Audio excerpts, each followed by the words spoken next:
Season's greetings to you all, and welcome back to the Horror Community Christmas Calendar. My name's Dion Winton Polak, editor at the Fine-Tooth Comb, and the story that I'm going to present to you tonight is by Kevin J. Kennedy. Kevin's an author, an editor, and a publisher, and you'll most likely know him from his long-running anthology series, The Horror Collection. Right, that's the introduction sorted. Let's kick off the story then, shall we? This is Christmas in Hell.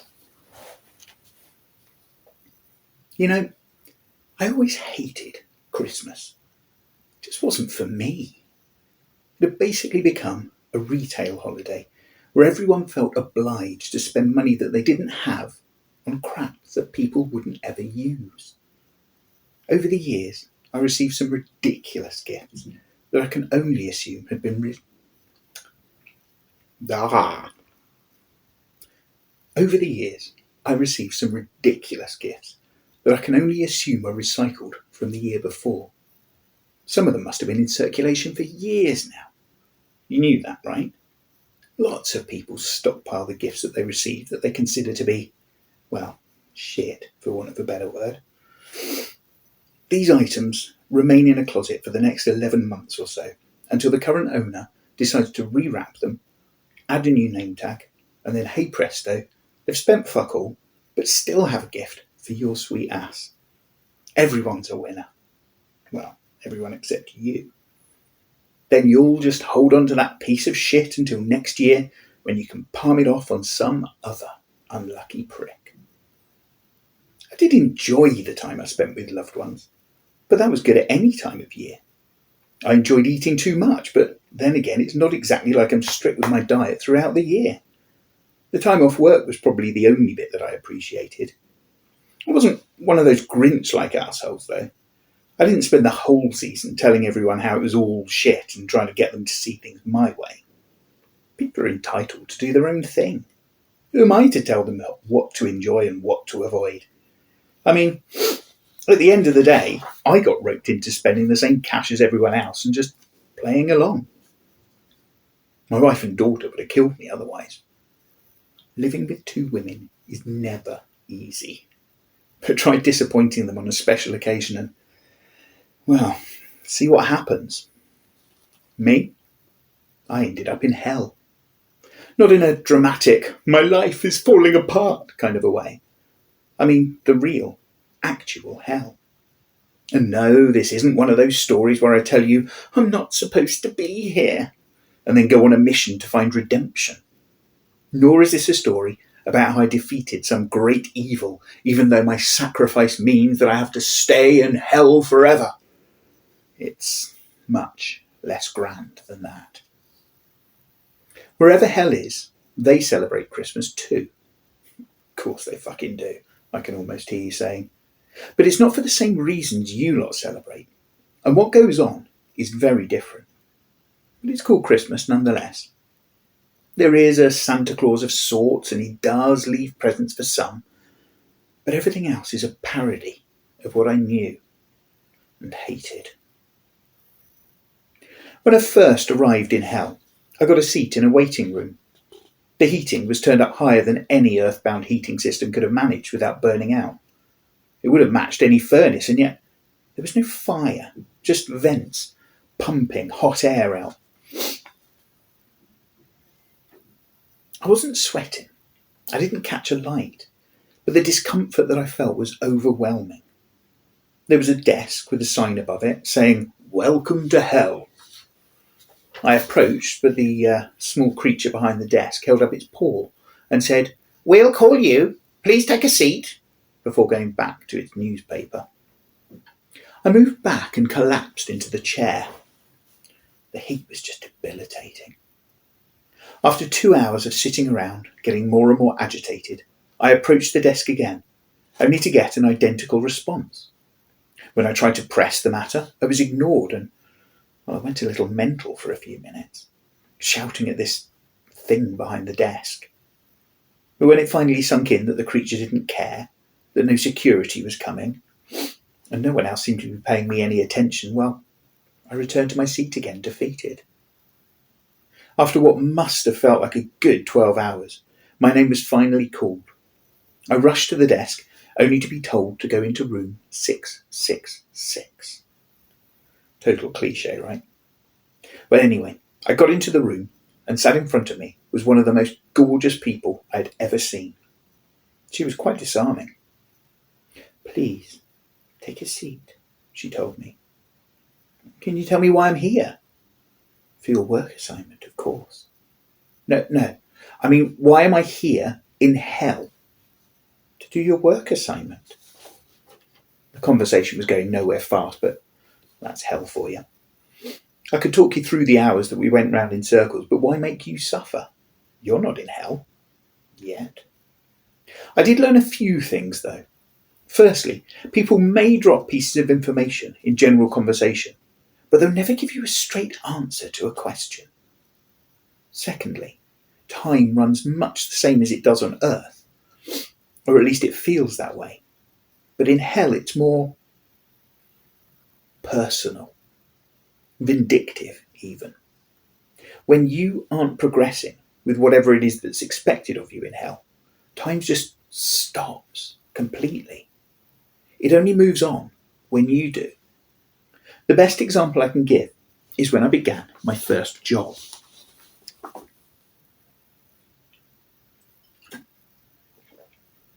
When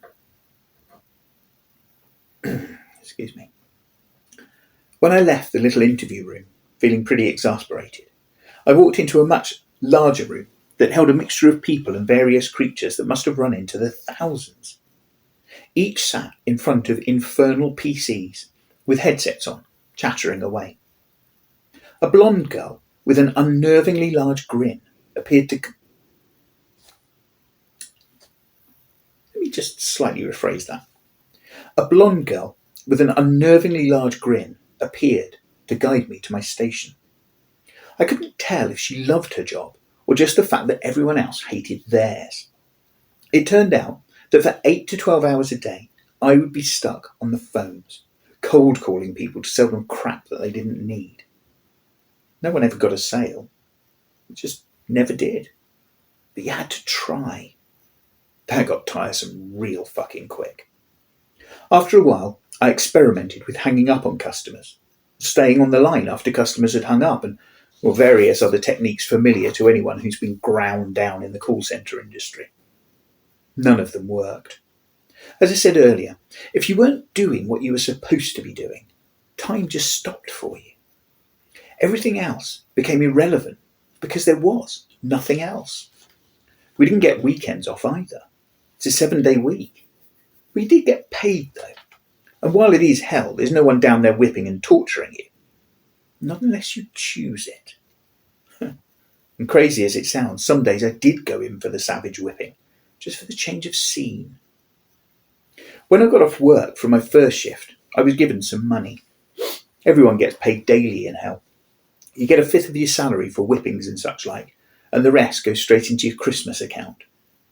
That money can only be lifted the week before Christmas, and can only be spent on terrible Christmas gifts for other people. We walked through a doorway that led to a ratty park with no seats, no view, and nothing to do. The various call centre workers headed in every direction like they knew where they were going. It didn't really seem to matter to me where I went, so I just started walking in a straight line. Eventually, I came to the edge of the park, blocked by an impassable fence.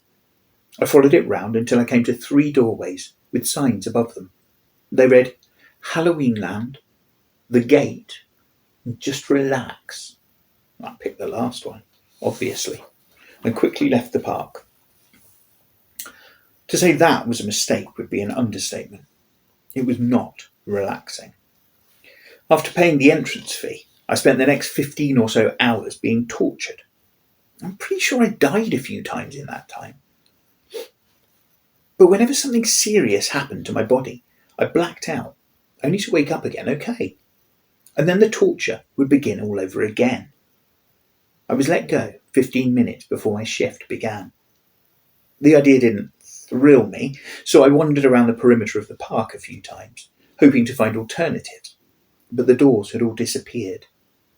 Every door except for the call centre. Well, I gave in and went back to work. I thought maybe I might meet someone who could help me out a little, but when I arrived, the shift was just beginning and no one was looking. Time had waited for me. I spent another day calling customers who just got mad at me and refused to buy anything, and then I got chucked out into the park again. There were no beds, no privacy, nothing to do for recreation, and the routine just repeated endlessly. I found new doors to try at the park, but each was just as bad, if not worse, than the last. The weeks went by, and I made no progress in discovering anything other than hell's little quirks. Nothing of any real use. One day I walked out the usual door at the end of my shift to find the park covered in fake snow, with a massive Christmas tree stuck in the middle. It was no different from Christmas trees on Earth in the way that it was decorated. The only small difference was that it leaked blood instead of sap. The big day approached. This was just another form of torture. It's the anticipation, that wears you down. Christmas songs played 24 hours a day, rather longer if time stopped for you. They played it through the call centre headsets between calls, from speakers everywhere else, inside and out. Some of the songs I quite liked in the beginning. Others I'd always hated. I was pretty sure some had been made up badly, on purpose, just to add to our torment. Then they started making us sing Christmas carols on break. The entire call centre had to stand at their desks and sing together for both 15-minute breaks and the nominal lunch as well. Not that any of us ate in hell. The hunger pangs were eternal. As time passed, I realised that no one makes friends in hell. It was part of the plan. No one tried, although I'm sure everyone felt the loss. I couldn't work out if the ones who seemed to have a little bit more control in the call centre were born in hell or had just been there longer. What granted them the privilege of being able to wander about and occasionally talk to each other? The call scripts that we had to stick to word for word suddenly changed. We were calling customers to sell them Christmas products now at massively reduced prices. Of course, no one bought anything. I did wonder if we were calling real people or if this was just some kind of simulation that had us believing that we were talking to someone. It was weird. I seemed capable of independent thought, but I had no control over anything else. It was almost like I was watching a movie of myself, having a shitty life, feeling the drag but unable to make any change. Eventually, the week before Christmas arrived. The 80% of our salary that had been kept back was released to us in the form of a card with a Christmas parcel on the front. When I found the doors at the edge of the park that night, everyone just said, presents. The door I picked took me to the largest department store I'd ever seen. It was the stuff of nightmares. Now, some of you may think it sounds pretty exciting, but you're wrong, because shopping, it's just the purest horror. You're surrounded by morons who pay no attention to where they're going. They bump into you and then glare like it's your fault. And the shops, they're always too hot, too bright as well. And there are people just on every corner trying to gouge you for money. Don't even get me started on the queues. I can't lie, I've never seen the attraction of crowds, and shopping just traps me in them. Puts me in a state where I hate everyone and everything. And that's just my experience on Earth, mind. In hell, it's so much worse. The shopping centre only plays one Christmas song on repeat endlessly. I won't tell you because I don't want to give you the earworm. So there's that to deal with anyway. We all get a tour guide because the centre is so large. But who did I get? My sodding ex. To say she was a ball bag while living on... excuse me. To say she was a ball bag while living on Earth would be an understatement. But she talked even more shite down in hell. None of what she said made sense, and she wouldn't even try to explain what was going on. She just burst into tears every 20 minutes or so and told me it's all my fault. Worst of all, I couldn't shake her. Every time I tried slipping away, there she was standing next to me again. I tried a different door the next day, and the next. But everyone brought me back to the same shopping centre, with the same X spouting the same old shite. This lasted until Christmas Eve. The day at work was the same as ever. There were no party or games or anything else, just another shift of meaningless labour. I thought something festive might be going on in the park, but other than the tree and the lights, it was the same old, same old. Everyone made their way to various gates on different sides of the park, and I sat around for a while, putting off another stretch with the X. It was too much. But time was happy to wait. So, yeah, I finally relented. But the doors had changed. Now they read Griswold, Kingston Falls, and Hill Valley. I had no idea what any of them meant, so I tried Hill Valley. It sounded like a nice place. But it wasn't a place so much as a time. Because although I left on Christmas Eve, now it was Christmas Day. I was sat at dinner with the devil. The real one. Big guy, red all over, horns, disproportionately large upper body, tiny little legs. Just him and me. I did wonder if somehow everyone had dinner with the devil on Christmas Day. Time was strange, and I guess he could have arranged it if he'd wanted to. Didn't imagine for a second I was special. What I did find a little disconcerting was the Santa Claus costume he was wearing. I just sat there at first, looking at him down the long table in this lavishly decorated room. I wasn't sure what to say. After staring at him for a minute, I realised that this was the first time since I came to hell that the room temperature actually felt comfortable. The devil, it would appear, doesn't like it that toasty either. I'd like to get the number of his aircon guy. Anyway, moments later, a large set of doors opened, and in came a troop of what I can only describe as elves. Bright red, like the devil. Each one was wearing a string of multicoloured Christmas lights and nothing else.